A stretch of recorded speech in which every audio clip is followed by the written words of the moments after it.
como un carro. Yo lo comparo es con un carro.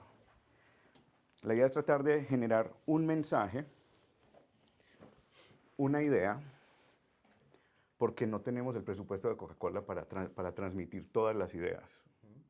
Si tuviéramos el presupuesto de Coca-Cola para transmitir todas las ideas, habla de lo que te dé la gana todo el tiempo, cuantas veces quieras.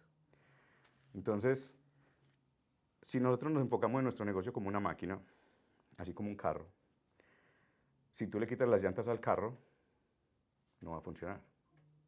Si le quitas el marketing a tu empresa, no va a funcionar. Entonces, Business Uncovered, de hecho, ahora les mando el video, empieza con How is your vehicle? Got it. Entonces, How is your vehicle? La idea es que reflexionemos sobre en qué estado se encuentra nuestro carro, nuestro negocio. Y nuestro negocio tiene esencialmente 6 partes. Tú puedes dividirlas, subdividirlas, pero son 6 partes principales. Está el marketing, las ventas, el producto, las herramientas y el equipo, las finanzas y lo que lo une todo, la mentalidad. Tú tienes que tener la mentalidad correcta. Veo que tienes una mentalidad súper sólida y por la manera como me contaron cómo se conocieron y decidieron estar juntos, noto que tienes una mentalidad muy sólida, ¿cierto? Entonces no me sorprende que estén aquí tanto tiempo, que tengan lo que tienen y que hayan llegado a donde están, ¿cierto? Entonces, let's switch it to English. Okay. So what's your name again? I don't know your name. Renato Quispe. Renato? Renato. English is Renato. Renato, right. Renato. Yeah, Renato Quispe. Okay, yeah, nice to meet you, Quispe. man. A lot of people used to they never got it right, teachers or anybody. Yeah, they would say what? Quispe? They'll say Quispe. Quispe. Quispy sometimes. Oh, you know? But yeah, it's Quispe, like a set of keys. Yeah, yeah. Quispe. Okay, okay. So Renato Quispe. Perfect. It's a pleasure to meet you, man. Like I'm still in awe right now. Like I met your wife at an event. She's incredible, by the way, and no intention whatsoever, but she's incredible. Like her energy, her attitude with the camera. I saw the pictures. I loved them, right? And I had a conversation with her. I told her, why aren't you doing this professionally? And she says, no, I do it as a hobby. You should do it as a profession. Like, change hobby to profession. Because the only difference between hobby and profession is you're getting paid for it. That's it. And whenever we start doing something, and we have some time doing something, but also someone told us they like it, you're already ahead from a lot of people who are just trying or starting today, right? So consider it professional, right? So I don't know. I think I'm in a parallel reality meeting you guys. So my question normally would be, how is your vehicle? How is your business? My business is mainly real estate. Mm-hmm. Everything, that is the core of real estate, but it's basically just helping people. Okay. A mentor of mine told me, if you do right by the customer or the client, the business will come. In this situation will be money. Yeah. We'll get referrals. Mm-hmm. So everyone that comes here, I always tell them, you have to choose between the money or doing the right thing. Mm-hmm. Forget about the money, always do the right thing. That's incredible. That's still my core of discipline of who Wow. I am as a human being. Everything starts off of discipline. Nice. Okay, so in real estate, we help people sell the normal, sell, buy, rent. Uh-huh. Now with the school that we have, we can help people get their license, whether they want to work with us or not. Yeah. But we're just trying to help everyone achieve their goals financially. Mm-hmm. That's pretty cool because I've been seeing companies more like schools than like money-making machines. Like, we really need people to work with that come into our philosophy, that believe in our ideals, our values, and all that. But we need to teach them somehow, because people are not, maybe they come from outside, they come from the education system, they come from other realities, and they clash sometimes. They go for the money, right? They want to be paid now and quick. but they don't understand that they're exchanging now and quick for long and big and valuable and building. And this is not enough. Now and quick is not enough to live a fulfilled life.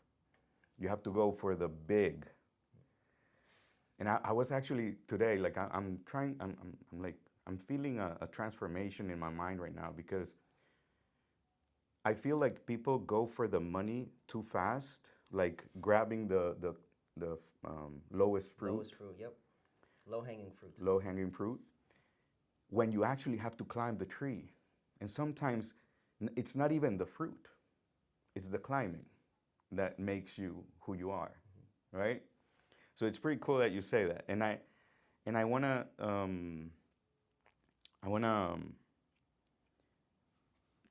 we can pause and No, go reiterate, ahead. Good. reiterate. I can edit all this. But the thing is, how effective is it, what you said, when you give it all to your client, when you give the best service to your client, and they get the best experience from you, and they go out to the world to talk about you? It's amazing. And to go back to the last question you were telling me, to combine both of them, Yeah, huh?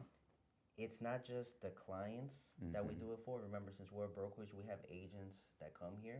We're also, I have mentors, but I have also a lot of mentees. So when they come here, a lot of people want to start real estate, make money quick. Yeah. So I tell them, even if you make money quick, like hit the lottery, if you don't know how to maintain that money and what to do with that money, you're gonna fail. Yeah. So I tell people, learn to first become the person who can maintain what your goal is. What's your goal? I want to have 30 houses. Okay, if I was to give it to you tomorrow, could you maintain it?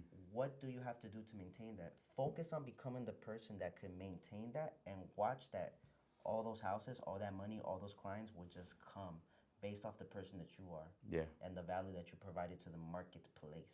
Nice. Okay? Nice. So that's pretty much what we do. That's pretty cool. I don't know. I see a very solid structure in you, and I want to ask, are you a believer? In God. God. My day starts with God. Okay. Actually, my relationship, my family, my way I do business, everything starts with God, even from the order. Okay. Okay, the wake up. I wake up. I go to the gym because everything starts in discipline. Whether it's at 4 in the morning, 5 in the morning, or 10 in the morning, I wake up and I first work on my body every day. Okay. Then I work on my day, and then I start my day. But super, super disciplined. Everyone who knows me knows disciplined. Nice. That's what I am. That's what I teach everybody. Wow.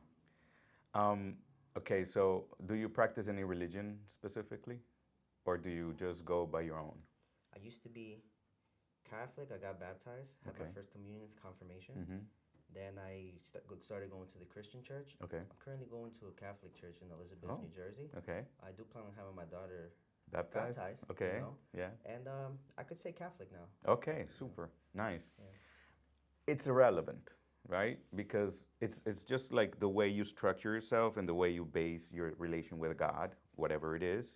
Some people say universe, some people say energies, but it depends on how each of us see the world or the universe or God. But it's very important that we have a solid why, right? We have a solid why, and that makes it more worth it to do the how, to do the thing we do, right? So I came across this guy called Myron Golden. I don't know if you've heard of him. I haven't heard of him. Oh God, you're gonna love him. Okay, so this guy is a pastor that turned into a business mogul, and now he preaches through the Bible business. Sometimes if you're like very biased, like I don't know, people who say I don't believe. I used to be that guy.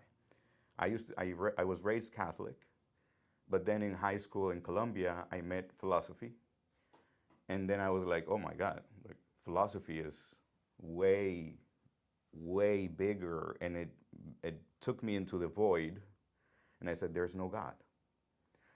But then I went through science, and science told me There is no evidence of a God existing, but there is no evidence of no God existing, which in science means if you can't prove it or disprove it, there's got to be it. Yeah. And then I met this guy, Neil deGrasse Tyson. Do you know Neil deGrasse Tyson? So he has a podcast called Star Talk, and it's magnificent. I'm a fan of him. Oh God, the way he explains science. Yeah. And then they ask him about God, and the explanation is the best. He says, the elements that it takes to make the human genes, the human DNA, is so vast that the possible combinations is so large. And there have been only 100,000 million people. In English, you say 100 billion. In Spanish or in other languages, you say 100,000 million. It's only 100,000 million in history of humankind. And that doesn't even scratch the surface of the possibility of combinations that there are to exist, which means your existence and my existence is completely and absolutely improbable. That means the reason you're here and the reason I'm here has to be caused. So there has to be intention. Which is God. God, right? Okay, so clearing that aside, Myron Golden says these three things. You gotta be, to do, to have. And people think they have to have to be, they have to do, to be. But you can't have if you are not the person who deserves what you want to have, right? Agreed. So it starts with you. It starts in the morning, you doing your discipline routine, dedicating to God the purpose of your life, and structuring your day. May I comment? Yeah, of course. I'm sorry, So, I talk too much. I was just listening to you. So in regards to the structure in my day, right? Yeah. I used to, when my stuff started coming together, I Yeah. used to plan my day in the morning. Before then, I used to plan my day the night before. Then I used to do the week. I got to the point where right now, today, I plan my year. Okay. I plan my year before. I already know where am I going on vacation, how many buyer's consultations I want to have per month, how many agents I want to have for X amount of time, you know? So everything like that is structured a year in advance already. Wow. And it makes everything so much smoother. It's incredible you say that, because 15-minute increments is what my calendar is. It's in regards to 15 minutes.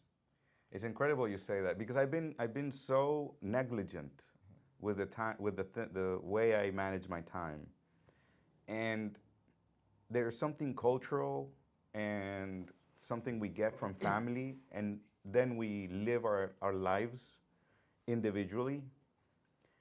But it all comes to a combination where we misinterpret how we should live our lives. And then it becomes, my life became, I want to feel good before being well, before doing what's correct. So I prioritized feeling good. And feeling good does not help at all. And it's funny you mentioned discipline. Yeah, I've been doing this other podcast called Remedios Caseros para el Corazón, which in English would be Remedios Caseros para el Corazón, if you know. So we talk about discipline. And discipline is something that some people, well, everybody understands things differently. But discipline is something that we have to talk about a lot, because they think discipline is doing something for a long time. Or doing, I don't know, for example, you go to the gym. How do you feel going to the gym? Do you like it or do you hate it? Sometimes I like it, sometimes I love it, sometimes I hate it. Okay. But it's the anchor that starts my day, and the family around me, because I have a lot of responsibilities. My family, the office, family in my country, family here. Mm-hmm. I have a lot of mouths to make sure everybody eats. Yeah. You know, so my anchor is the gym. That's where I start. Nice. Whether it's 2 hours or 15 minutes, I have to go there. That's anchor. Nice. Okay, so what discipline means is doing what you have to do all the times you have to do them, and not specifically what you want or like. Because, for example, in my case, what I said before, I prioritized feeling good or pleasure and avoiding pain, which meant pain sometimes is required for what you need to be well, to live well, to have a good life. So I wasn't really helping myself. I was actually deteriorating my life in the process. And the result was, I don't know if I could put a lot of these things public, so this is just a conversation between you and me, and then we'll look at it and... I personally don't mind. Okay. but I'm talking about me, because I'm putting a lot of stuff, but my stuff of my life out there. Anything for me is okay. So what happens is discipline requires you doing sometimes what you don't like and what hurts, what doesn't feel good. But it's not, like some people think, and I posted this out there, like discipline is not doing what you like. For example, the people who love gym, they don't require discipline to go to the gym. They love it, right? Sometimes they require discipline to stop because you have to do other things, right? Life is not the gym. Unless your life is in a gym, you have a gym and you're a trainer and all that, that's different. But if you have a job, like, I don't know, you're a realtor and you go to the gym and you keep going to the gym, but you missed your meeting at 10 a.m. because you liked going to the gym so much, and you told yourself that's discipline, you're actually avoiding discipline. And it could be flipped, right? A person who is a realtor and goes to meetings and meetings and meetings and shows properties and shows properties and shows properties and burn themselves out, and don't go to the gym and don't eat properly and don't take rest to to restructure your body, that's the opposite of discipline, right? What do you think about that? I agree with some things. Yeah. So I could just tell you what I think. Yeah, so yeah. I think that, like you said, if you do, this is how I tell everyone under me. If you do what's hard, your life will be easy. It's what I'm going through now. Yeah, yeah. If you do what's easy, your life will be hard. Yeah, yeah. Now, my life, to be honest, I wake and I'm like, it's kind of unfair. It seems like a cheat code. It seems kind of easy. It sounds kind of wrong doing it, but I want more people to experience this. So when people come to me like, hey, could you mentor me? Okay, but you're going to suffer. I'm going to tell you. And in the beginning, you're going to have to, real estate terms, you're going to have to show houses and fail. You can't get no money. You cannot give up on yourself. You have to continue to do it, and it will come. Wow, there's a lot to unpack here. I think we're going to take years doing this. Okay, I got time. You got the discipline. Look, if there's one thing I have now, I learned to manage my time so well that I could just go to the park, sit down, and look at the birds now. Nice. I was doing that yesterday. Like right now, if you tell me, hey, how long are we going to do this? If it's 30 minutes or till 10 o'clock at night, I literally structured my life in a way that It's possible. it's possible. Yeah. I could sit here, and if I got to delegate things, I even prepared my wife to, like, everything I could do, she's an extension of myself. She could, I don't even have to tell her, be like, yo, could you handle this? Done. Man, like, this is reverse life goals. Yeah, but it's all planned, though. You're 37, you said? Almost 37. Almost 37. So I'm 5 years older than you. I'm 42. I just turned 32 on March 2nd. Happy birthday, by the way. Thank you, man. So this is life goals. It's like what you're doing right now, the life you have is what I dream of. The problem is sometimes, and I want to reference something.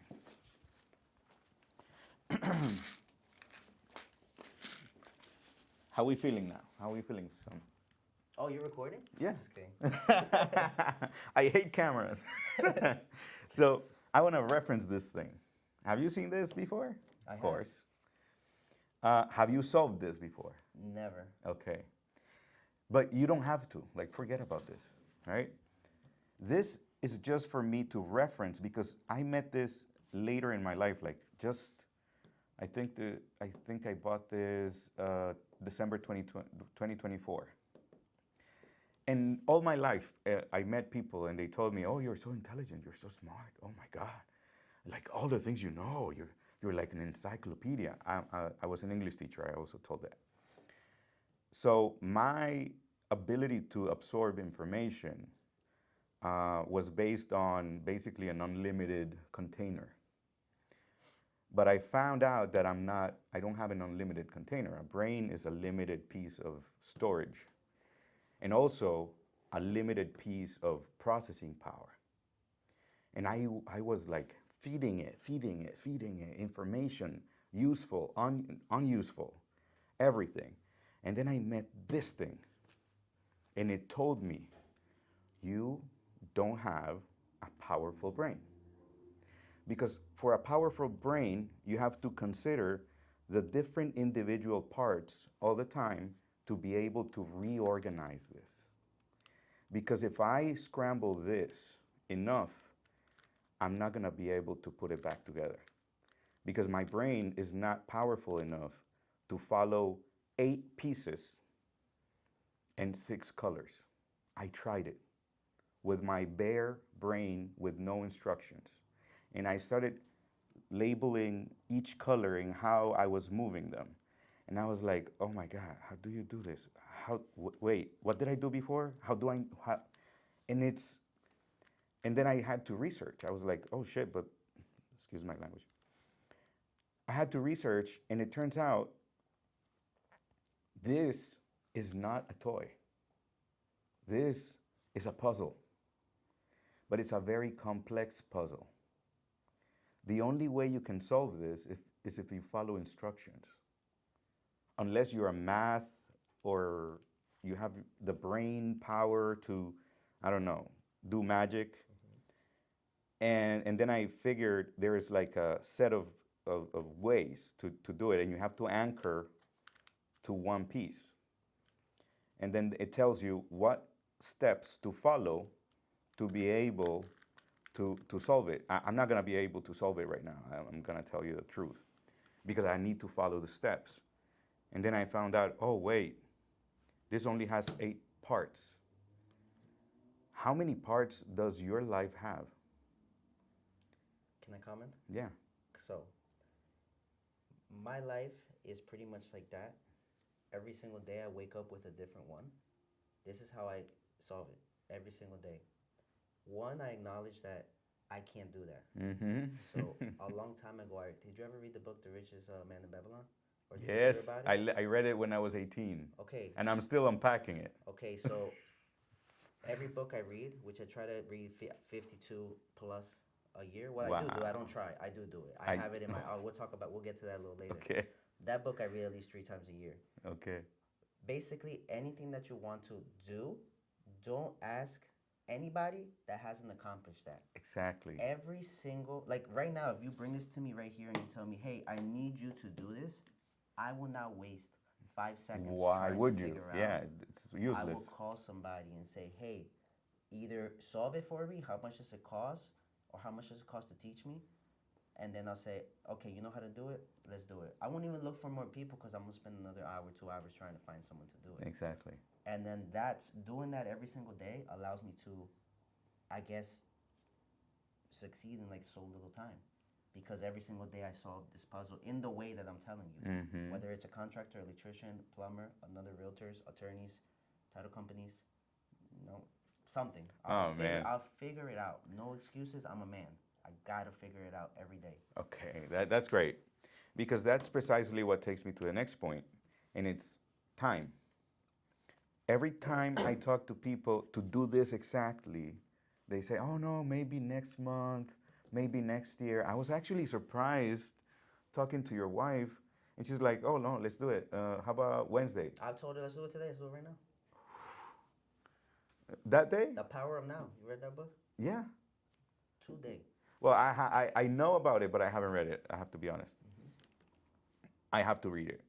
but yeah, I'm actually practicing it in a way. But I also have to unlock different things, solve my puzzle. Uh, but yeah, like you're in a level that everybody needs to reach because this is not an option. This is a necessity. Can I show you how I do my time on the book? Can you give me Please, a marker? please. Can you give me a marker? I'm like, I'll give you this one. I'll give like this one. Works. yes, actually. How much time we got? Let's limit it. 20 minutes more. Okay. So look, I realized that nobody has enough time in the day. Let me zoom in a little bit. Okay. One sec. Nobody has enough time. That's right. Yeah. We all have limited time. So, just let me know. Yeah. Now. So I realized nobody has enough time in the day. So I'm like, man, how can I do it? Because I know there's people who do this. Yeah. So I started waking up early. I would wake up in the beginning at 4:15 every single day for at least 5 years straight, Monday through Sunday. I'm gonna stand right here. Okay. So 5. Could you give me one of the papers I have when you're done? So 5, 2, 1. Okay. Then 1, 2, 8, and then 8 to 11.